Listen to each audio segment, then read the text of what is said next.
Hi friends, ಎಲ್ರಿಗೂ ಹೊಸ ವಿಡಿಯೋಗೆ ಸ್ವಾಗತ. ನಿನ್ನೆ ನಡೆದ ಇಂಡಿಯಾ ವರ್ಸಸ್ ನ್ಯೂಜಿಲ್ಯಾಂಡ್ T20 4ನೇ ಮ್ಯಾಚಲ್ಲಿ ನಮ್ಮ ಇಂಡಿಯಾ ಒಂದು ಟಾಸ್ ಗೆದ್ದು ಬಾಲಿಂಗನ್ನು ತಗೊಳ್ಳುತ್ತೆ. ಫಸ್ಟ್ ಬಾಲಿಂಗ್ ತೊಗೊಂಡ ನಂತರ ಒಂದು 216 ಟಾರ್ಗೆಟ್ ಕೊಡ್ತಾರೆ ನ್ಯೂಜಿಲ್ಯಾಂಡ್ ಬ್ಯಾಟ್ಸ್ಮನ್ಗಳು. 216 ಟಾರ್ಗೆಟ್ನ ಬೆನ್ನತ್ತಿದ ನಮ್ಮ ಟೀಮ್ ಇಂಡಿಯಾ ಬ್ಯಾಟಿಂಗ್ ಲೈನಪ್ ಯಾವ ಥರ ಒಂದು ಬ್ಯಾಟಿಂಗ್ ಆಡಿತು, ಹಾಗೆ ಸೋತ ನಂತರ ಶಿವಮ್ ದುಬೆ ಅವರು ಪ್ರೆಸ್ ಕಾನ್ಫರೆನ್ಸಲ್ಲಿ ಏನೆಲ್ಲ ಹೇಳಿದ್ರು ಸಂಪೂರ್ಣ ಮಾಹಿತಿ ತಿಳ್ಕೊಂಡು ಬರೋಣ. ಅದಕ್ಕಿಂತ ಮುಂಚೆ ನೀವು ಕೂಡ ಒಬ್ಬ ಭಾರತ ಟೀಮ್ನ ಅಭಿಮಾನಿ ಆಗಿದ್ದರೆ ಈಗಲೇ ನಮ್ಮ ಚಾನಲ್ನ ಸಬ್ಸ್ಕ್ರೈಬ್ ಮಾಡ್ಕೊಳ್ಳಿ, ಹಾಗೆ ಪಕ್ಕದಲ್ಲೇ ಇರೋ ಬೆಲ್ ಐಕನ್ ಮೇಲೆ ಆಲ್ ಅಂತ ಕ್ಲಿಕ್ ಮಾಡ್ಕೊಳ್ಳಿ. ನಾವು ಯಾವುದೇ ಹೊಸ ವಿಡಿಯೋ ಅಪ್ಲೋಡ್ ಮಾಡಿದರೂ ಮೊದಲು ನಿಮಗೆ ನೋಟಿಫಿಕೇಷನ್ ಬರುತ್ತೆ. ಮೊದಲನೇದಾಗಿ ಹೇಳ್ತಾರೆ ಶಿವಮ್ ದುಬೆ ಅವರು, ನಮ್ಮ ಬ್ಯಾಟ್ಸ್ಮನ್ಗಳಿಂದ ಯಾರಿಂದನೂ ನಿರೀಕ್ಷೆ ಮಾಡಿದಷ್ಟು ರನ್ಸ್ ಬರಲಿಲ್ಲ.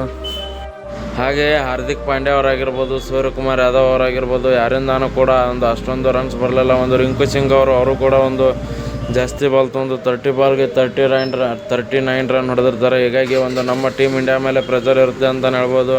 ನಾನು ಬಂದ ತಕ್ಷಣವೇ ಒಂದು 4-6 ಆಡ್ಬೇಕಂತ ಡಿಸೈಡ್ ಮಾಡ್ಕೊಂಬಂದಿರ್ತೀನಿ. ಯಾಕಂದರೆ ಒಂದು ಆ ಥರ ಆಡಿದರೆ ಮಾತ್ರ ನಮ್ಮ ಟೀಮ್ ಗೆಲ್ಲೋಕ್ಕೆ ಸಾಧ್ಯ ಆಯಿತು, ರನ್ ಜಾಸ್ತಿ ಇದ್ದಿದ್ದರಿಂದ. ಹೀಗಾಗಿ ನಾನು ಒಂದು 20 ಬಾಲ್ಗೆ 63 ರನ್ ಹೊಡೆದಿರ್ತೀನಿ, 67 ರನ್ಸು.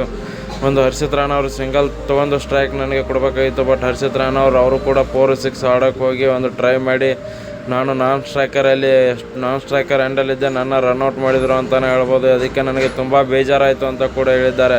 ಯಾಕಂದರೆ ನಾನೇನಾದರೂ ಕ್ರೀಸಲ್ಲಿ ಇದ್ದಿದ್ರೆ ಒಂದು ಮ್ಯಾಚ್ ಗೆಲ್ಲಿಸಿ ಕೊಡ್ತಾ ಇದ್ದೆ ಅಂತ ಒಂದು ಕಾನ್ಫಿಡೆನ್ಸಿಂದ ಹೇಳಿದ್ದಾರೆ. ವಿಡಿಯೋ ಇಷ್ಟ ಆಗಿದ್ದರೆ ಲೈಕ್ ಮಾಡಿ, ಶೇರ್ ಮಾಡಿ,